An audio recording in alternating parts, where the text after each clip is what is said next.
Shalom, selamat pagi, dan kita bersyukur kepada Tuhan, karena Tuhan baik dalam kehidupan kita. Kebaikan Tuhan tentunya kita bisa lihat, kita alami, tatkala kita masih diperkenankan oleh Tuhan, kita masih ada sebagaimana ada, hidup bergerak bernafas.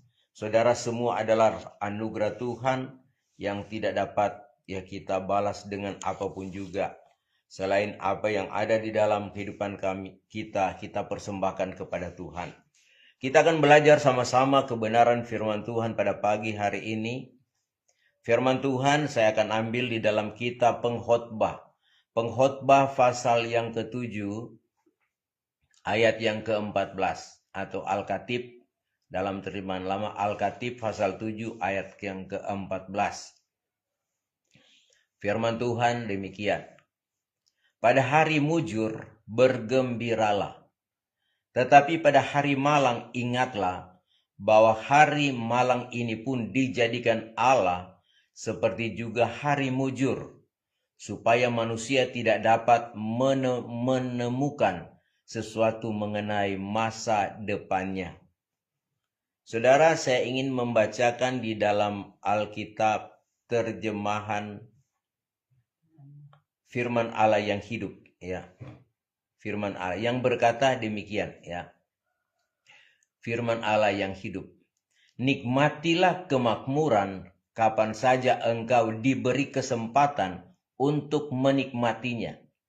Dan apabila datang kesulitan, ketahuilah bahwa kesulitan maupun kemakmuran sama-sama berasal dari Allah, supaya semua orang sadar bahwa tidak ada orang yang tahu apa yang akan terjadi di masa yang akan datang dalam hidupnya. Ya saudara, ya terjemahan ini ya tentunya juga agak baik, agak melengkapi ya saudara. Firman Tuhan lewat Raja Soleman. Raja Salomo tatkala dia memerintah orang Israel, dia menjadi raja, dia diberikan hikmat, dan inilah dia menulis tentang kitab Pengkhotbah atau saudara Al-Khatib. Raja Salomo yang diberkati Tuhan dengan hikmat, kekayaan, kemuliaan, kedudukan takhta yang luar biasa, istana yang megah, saudara. Dan saudara, dia merasakan bagaimana penyertaan Tuhan. Dan saudara, kita perhatikan bahwa apa yang dia alami, dia suratkan, ya, dia beri catatan. Dia sampaikan kepada kita umat manusia, gereja Tuhan, bahwa ya segala sesuatu adalah sia-sia, ya. Dalam Pengkhotbah pasal yang ketiga dikatakan bahwa segala sesuatu yang ada di dalam dunia ini adalah sia-sia semuanya. Nah, saudara kasih dalam Tuhan, dia sudah membuktikan bahwa bagaimana dia menikmati ya harta, kekayaan, penghiburan, ya dia mendapatkan ya kerajaan, dia menjadi raja, seorang pemimpin yang saudara dalam pemerintahannya ya bangsa Israel mengalami kejayaan, ya tidak ada peperangan, dan malah bangsa-bangsa kafir, bangsa-bangsa di luar Israel datang untuk membantu, menolong, bahkan membawa berbagai-bagai persembahan. Itulah yang dialami oleh Raja Soleman dalam puncak kejayaan. Nah, dia menulis, saudara kasih dalam Tuhan, bahwa nikmatilah, ya, nikmatilah kemakmuran kapan saja engkau diberi kesempatan untuk menikmatinya. Dan apabila datang kesulitan, ketahuilah bahwa kesulitan maupun kemakmuran sama-sama berasal daripada Tuhan. Saudara, namanya manusia, tidak ada yang menginginkan kesulitan. Ya. Setiap orang tentunya dia menginginkan memiliki kemakmuran, kebaikan. Dia inginkan hal-hal yang baik yang dia alami. Saya dan saudara pun tentunya demikian. Kita tidak menginginkan kita mengalami kehidupan yang buruk, ya kehidupan yang gagal, kehidupan yang saudara kasih dalam Tuhan, ya yang saudara dalam kesesakan, ya. Tetapi saudara sekalian ingat baik-baik bahwa dia katakan bahwa itu dijodohkan Allah. Baik yang baik maupun yang jahat itu dijodohkan Allah. Nah, oleh sebab itu saudara kasih dalam Tuhan, ya kita ingat bahwa bagaimana pengalaman daripada Nabi Ayub, ya. Nabi Ayub saudara sekalian dia juga pernah mengalami kejayaan, ya. Dan dia mengalami saudara keterpurukan, ya. Dan dia tetap bertahan di dalam Tuhan dan dia juga mengalami kejayaan. Jadi Ayub ini lengkaplah saudara apa yang dia alami di dalam Tuhan.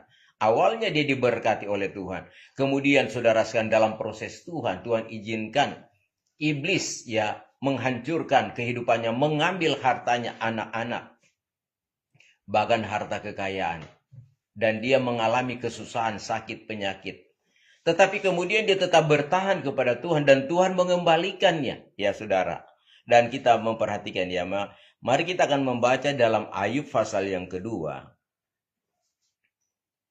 Ayub pasal yang kedua kita akan baca mulai ayat 7, dikatakan firman Tuhan begini. Saya masih baca dalam firman Allah dalam terjemahan hidup. Lalu pergilah iblis dari hadapan Tuhan dan menyerang Ayub dengan penyakit bisul yang hebat yang menimpanya dari kepala sampai ke telapak kakinya. Ayub mengambil sekeping beling untuk menggaruk-garuk badannya sambil duduk di atas debu. Maka berkatalah istri Ayub kepadanya, "Masih jugakah engkau tetap saleh? Padahal Allah telah menimpakan semua malapetaka ini ke atas dirimu. Kutukilah Allah lalu matilah." Ayat 10. Tetapi Ayub menjawab, "Engkau berbicara seperti perempuan yang tidak mengenal Allah. Apakah hanya hal-hal yang menyenangkan saja yang mau kita terima dari Allah, sedangkan yang tidak menyenangkan tidak mau kita terima?" Maka dalam keadaan yang demikian, ini pun Ayub tidak berdosa melalui perkataannya. Saudara, ya, ini akibat daripada iblis memberikan malapetaka, memberikan penyakit, ya. Harta sudah hilang, anak-anak sudah mati semua. Kemudian yang tinggal Ayub dan istrinya, dan Ayub juga sakit, ya. Kalau kita membaca seterusnya, saudara, bahwa Ayub itu mengalami sakit dari ya telapak kaki sampai ke batok kepala, bisul, ya. Namun saudara kasih dalam Tuhan, dalam keadaan demikian, Ayub pun dia tidak menyangkal Tuhan. Dia tetap percaya bahwa Tuhan itu adalah penolong yang tidak meninggalkan dia. Kemudian saudara sekalian, ya kita lihat di sini bahwa ya istrinya, bini Ayub, ya, dia berkata, ya engkau berbicara Ya di dalam ayat yang ke-9, maka berkatalah istri Ayub kepadanya, "Masih jugakah engkau tetap saleh? Padahal Allah telah menimpakan semua malapetaka ini atas dirimu. Kutukilah Allah dan matilah." Ayub berjawab, "Engkau berbicara seperti perempuan yang tidak mengenal Allah." Ya, kalau dalam terjemahan baru dikatakan engkau berbicara seperti perempuan gila, ya. Ini masih lebih bagus terjemahnya. Engkau berbicara seperti perempuan yang tidak mengenal Allah. Apakah hanya hal-hal yang menyenangkan saja yang mau kita terima dari Allah, sedangkan yang tidak menyenangkan tidak mau kita terima, ya. Nah, saudara kasih dalam Tuhan, ini adalah pengalaman, ya. Ini adalah Ayub yang sudah mengalaminya. Jadi saudara sekalian, soal baik, soal jahat, ya, masa kesenangan, masa kesusahan, itu Tuhan yang mengatur dalam kehidupan kita. Sebab itu saudara, kita harus saudara sekalian, ya, yakin bahwa kalau kita ada dalam tangan Tuhan, baik itu masa senang, masa sulit, kita harus terima, ya. Karena terkadang saudara, tatkala kita mengalami kesulitan, ya kita meninggalkan Tuhan, meninggalkan perhimpunan, tidak mau datang beribadah lagi. Bahkan kita, ya saudara kasih dalam Tuhan, menyangkal Tuhan. Bahkan bukan sedikit orang yang melawan Tuhan, berbuat dosa, menghalalkan segala cara untuk keluar dari masa sulit, ya. Nah, ini saudara kasih dalam Tuhan sangat-sangat berbahaya, ya. Tetapi saudara sekalian kita belajar kepada Nabi Ayub. Dan orang-orang Israel juga saudara kasih dalam Tuhan. Ya pernah saudara sekalian ya ditegur oleh Tuhan karena mereka ya bersungut-sungut tatkala menghadapi masa sulit ya. Nah kita membaca saudara sekalian di dalam Bilangan pasal 11 ayat 1 dikatakan firman Tuhan begini. Ya. Orang-orang mulai menggerutu tentang segala pengalaman buruk mereka. Dan Tuhan mendengar.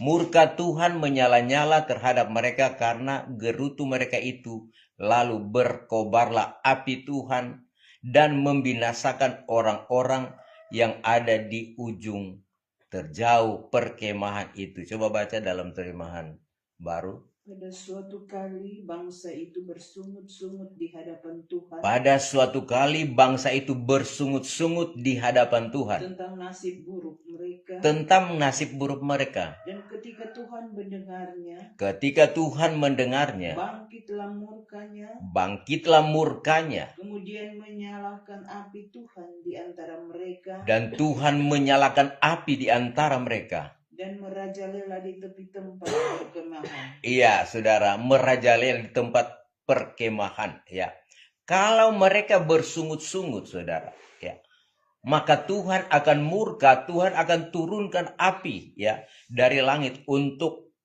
menyiksakan mereka. Jadi, saudara kasih dalam Tuhan, ya, dalam keadaan kesusahan pun, ya, kita harus, ya, pahami bahwa kalau memang itu dari Tuhan ya kita harus ya terima ya. Kemudian saudara sekalian di dalam ayat yang ke-11 dia katakan begini. Musa berkata kepada Tuhan, "Mengapa engkau memilih hamba untuk menanggung beban suatu bangsa yang semacam mereka?" Ya. Nah, coba dalam terjemahan baru ayat 11, bilangan 11. Ayatnya yang ke-11. Lalu berkatalah Musa kepada Tuhan. Berkatalah Musa kepada Tuhan. Mengapa kau perlakukan hambamu ini? Mengapa kau perlakukan hambamu ini dengan buruk dan mengapa aku, dengan buruk? Dan mengapa aku tidak mendapat kasih karunia? Dan mengapa aku tidak mendapatkan kasih karunia daripadamu? Ya. Sehingga engkau membebankan kepadaku. Iya. Tanggung jawab atas seluruh bangsa ini. Musa pun mengeluh saudara kasih dalam Tuhan. Jadi ya hal-hal ini pun dialami oleh Nabi Musa, dialami oleh Nabi Ayub saudara kasih dalam Tuhan. Dan kita harus tahu saudara sekalian bahwa sebetulnya datang permasalahan itu bukan dari ya saudara, bukan dari Tuhan ya, bukan saudara sekalian dari debu ya kata Nabi Ayub ya, tetapi permasalahan itu datang kepada ya manusia itu sendiri ya. Ayub mengatakan di dalam Ayub pasal yang ke-5 ya. Ayub pasal 5 ayat yang ke-6 dikatakan begini ya. Kesusahan dan kesengsaraan datang menimpa mereka karena benih-benih dosa yang telah ditabur oleh mereka sendiri. Bukan timbul dari debu dan tanah, tetapi manusia cenderung kepada dosa dan kesusahan akan terjadi sama pastinya seperti nyala api berkobar-kobar ke atas mereka. Nah ini coba baca dalam terjemahan baru. Ayub 5 ya. Ayub 5 ayat 6 dan 7. Karena bukan dari debu terbit bencana dan bukan dari tanah tumbuh kesusahan, melainkan manusia menimbulkan kesusahan bagi dirinya seperti bunga api berjolak tinggi. Iya, jadi dikatakan oleh Nabi Ayub sebetulnya kesusahan itu bukan sudahan dari debu tetapi dari manusia itu sendiri. Karena perbuatan-perbuatan jahat sehingga mereka jadi susah ya. Saudara, sebab itu ya firman Tuhan sudah katakan kalau kamu berbuat baik Tuhan akan baik. Kalau kamu berbuat jahat maka Tuhan akan membinasakan, Tuhan akan murka ya. Karena dikatakan juga di dalam pengkhotbah ya saudara bahwa Tuhan sudah menjadikan manusia itu betul, tetapi mereka sudah mencari banyak tipu daya ya. Pengkhotbah pasal 7 ayat yang ke-29 ya dikatakan firman Tuhan ayatnya yang ke-29. Lihatlah, hanya ini yang kudapati, Ya, bahwa Allah telah menjadikan manusia yang jujur, bahwa Allah telah menjadikan manusia yang jujur, tetapi mereka mencari banyak dalih. tetapi mereka sudah mencari banyak dalih, ya, sudah berdalih-dalih, ya. Tuhan sudah menjadikan baik, tetapi mereka sudah mencari banyak dalih, banyak alasan, saudara, untuk ya menyangkal Tuhan, melawan Tuhan, mempersalahkan Tuhan di tengah-tengah mengalami kesusahan ini. Sebab itu kita diajarkan, saudara kasih dalam Tuhan, untuk hidup di dalam Tuhan, dalam keadaan susah maupun senang, mari kita tetap memuliakan Tuhan. Karena saudara, ya memang kita berusaha untuk hidup senang, hidup saudara sekalian baik, tetapi tatkala Tuhan izinkan kesusahan datang, maka kita pun harus menerima. Jadi selama kita dalam dunia ini, susah dan senang silih berganti, ya. Susah dan senang silih berganti. Jadi kalau kita senang, ya pujilah akan Tuhan. Tapi kalau kita mengalami kesusahan, kita mengalami penyakit, mari kita ya berdoa kepada Tuhan. Itu kuncinya, saudara, ya. Karena memang ya Raja Sulaiman juga katakan bahwa ya orang kalau hidup berkesusahan, ya hari-harinya itu ya penuh dengan keburukan, ya. Dikatakan dalam Amsal Sulaiman pasal 15. Lebih baik kita baca Amsal 15 ayat 15. Firman Tuhan, hari orang berkesusahan buruk semuanya. Tetapi orang yang gembira hatinya selalu berpesta. Jadi saudara, ini ya dikatakan oleh Raja Sulaiman juga. Hari-hari orang yang berkesusahan semua buruk. Jadi ya orang saudara sekalian kalau susah memang ya mengalami keburukan, saudara kasih dalam Tuhan. Tetapi kalau hatinya senang, wah selalu berpesta, artinya bergembira. Ya. Namun Rasul Paulus katakan dalam keadaan susah dan senang, bersukacitalah senantiasa di dalam Tuhan. Bahkan Rasul Paulus ingatkan, sekali lagi kukatakan, bersukacitalah kamu senantiasa di dalam Tuhan. Jadi dalam hal ini, dalam keadaan susah, dalam keadaan senang, ya kita harus bersukacita. Ini Rasul Paulus sudah alami, saudara kasih dalam Tuhan. Ya. Nah oleh sebab itu orang-orang berkesusahan. Kenapa berkesusahan? Mengalami keterpurukan. Orang-orang yang mengalami keterpurukan adalah orang-orang yang mengalami berbagai-bagai kesusahan. Ya penyakit lah, ya tidak ada berkat lah. Semua itu saudara kan terjadi membuat manusia hidup dalam keburukan. Matius pasal yang keempat. Ya Matius pasal yang keempat ayat 23 firman Tuhan berbunyi demikian ya. Ini adalah berbicara bagaimana Tuhan Yesus mengajar dan menyembuhkan banyak orang ya. Saya akan baca mulai ayat yang ke-23.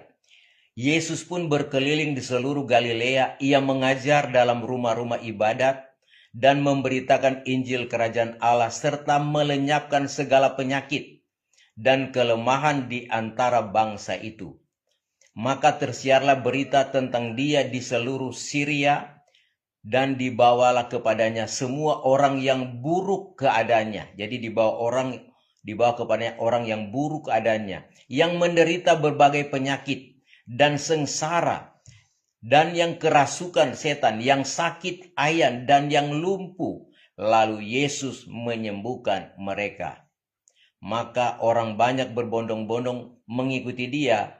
Mereka datang dari Galilea, dari Dekapolis, dari Yerusalem, dan dari Yudea, dan dari seberang Yordan. Jadi saudara, segala kesulitan, permasalahan orang-orang yang mengalami berbagai kesusahan, penyakit dan kelemahan tubuh ya datang kepada Tuhan dan Tuhan ya menyembuhkan. Artinya Tuhan menyelesaikan. Jadi kalaupun kita mengalami kesusahan, keterpurukan, mengalami penyakit ya, datang kepada Tuhan. Jangan jauh-jauh daripada Tuhan, karena Tuhan itu adalah penyembuh ya. Matius 11 ayat yang ke-28 ya dikatakan, marilah kepadaku hai kamu sekalian yang letih lesu dan yang bertanggungan berat. Artinya mengalami kesusahan ya, datang kepada Tuhan. Tetapi banyak orang suruh Tuhan datang tapi tidak mau datang kepada Tuhan, tetapi mencari jalan lain, ya, mencari pertolongan manusia, mencari pertolongan saudara sekalian orang lain, ya, mencari pertolongan iblis, setan, ya. Nah, ini suatu hal yang tidak baik, ya. Kalau kita datang kepada Tuhan, maka Tuhan akan menyembuhkan kita.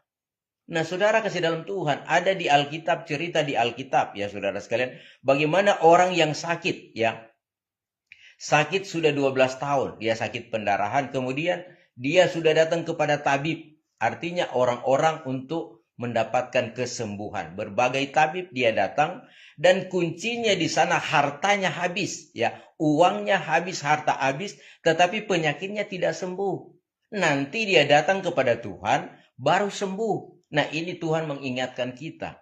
Jadi kalau kita cuma cari pertolongan manusia, pertolongan tabib, pertolongan iblis supaya sembuh. Karena sekarang banyak orang-orang yang dikatakan bahwa orang pintar, orang yang punya ilmu, punya pengetahuan, bisa menyembuhkan. Bisa ke sana, saudara, tetapi ingat baik-baik, kalau ya cari manusia ya hanya terbatas, cari setan tidak ada keselamatan. Meskipun mungkin penyakitmu sembuh, ya, tetapi kamu tidak akan mengalami ketenangan, terlebih tidak akan mengalami keselamatan, ya. Firman Tuhan, saudara sekalian, saya akan baca dalam kitab Markus pasal yang kelima, ayat yang ke-33 mulai.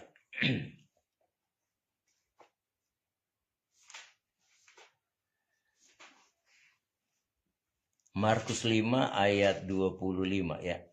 Firman Tuhan begini. Adalah di situ seorang perempuan yang sudah 12 tahun lamanya menderita pendarahan. Ia telah berulang-ulang diobati oleh berbagai tabib. Ya. Ingat ya, saya bacakan. Ia telah berulang-ulang diobati oleh berbagai tabib sehingga telah dihabiskannya semua yang ada padanya. Semua yang ada padanya artinya kekayaannya, uangnya habis. Namun sama sekali tidak ada faedahnya, malah sebaliknya keadaannya makin memburuk. Ya saudara, dia sudah mendengar berita-berita tentang Yesus. Maka di tengah-tengah orang banyak itu ia mendekati Yesus dari belakang dan menjamah jubahnya. Sebab katanya, asal ku jamah saja jubahnya, aku sembuh. Seketika itu juga berhentilah pendarahannya dan ia merasa bahwa badannya sudah sembuh dari penyakitnya. Jadi saudara kasih dalam Tuhan, ini contoh saudara, bagaimana perempuan yang sudah sakit pendarahan 12 tahun, cukup lama 12 tahun. Dan saudara sekalian, dia sudah berbagai tabib dia datangi, pertolongan manusia, pertolongan ya tabib mungkin dari kuasa iblis setan, tetapi tidak sembuh, malah hartanya habis, kekayaannya habis. Tetapi tatkala dia datang kepada Tuhan, dia disembuhkan. Hanya menjamah jubah Yesus, dia sembuh. Mengingatkan saya dan saudara di hari-hari ini, sesakit-sakitnya hidupmu, masalahmu, ya, penyakit yang mungkin sudah kronis, ya, mungkin ya dokter sudah menyerah, tidak mampu lagi, ya. Tetapi kalau kita datang kepada Tuhan dengan iman, ya, menjamah jubahnya saja akan sembuh. Ini saudara sekalian hal yang Tuhan lakukan bagi orang-orang yang mencari Dia, orang yang mengandalkan Tuhan. Sebab itu saudara, mari kita tetap ya setia datang kepada Tuhan. Jadi kalau datang kepada Tuhan, jadi jangan nanti dalam keadaan susah, sudah dalam keterpurukan. Tetapi itu pun masih Tuhan berkenan selagi pintu kemurahan Allah masih terbuka. Ya, masih ada waktu cari Tuhan, kita datang kepada Tuhan. Ya, meskipun dosa kita begitu berat, begitu banyak, tapi kalau kita bertobat datang kepada Tuhan, Tuhan akan mengampuni kita. Tetapi saudara sekalian, meskipun kita rajin beribadah kepada Tuhan, ya, sudah rajin melakukan kehendak Tuhan, tapi kalau kita masih ada dosa yang kita pelihara, masih ada perbuatan-perbuatan jahat, masih abai dengan Tuhan, masih lalai datang kepada Tuhan, maka kita akan juga mengalami kesusahan. Sebab itu ingat baik-baik saudara, bahwa firman Allah datang kepada kita, bahwa segala kebaikan, kemudian keburukan itu Tuhan sudah jodohkan. Jadi tatkala kita hidup mengalami kesuksesan, kejayaan, kita bersyukur ya. Tatkala kita mengalami kesusahan pun, kesulitan, kita tetap bersyukur karena yang memelihara kita bukan manusia.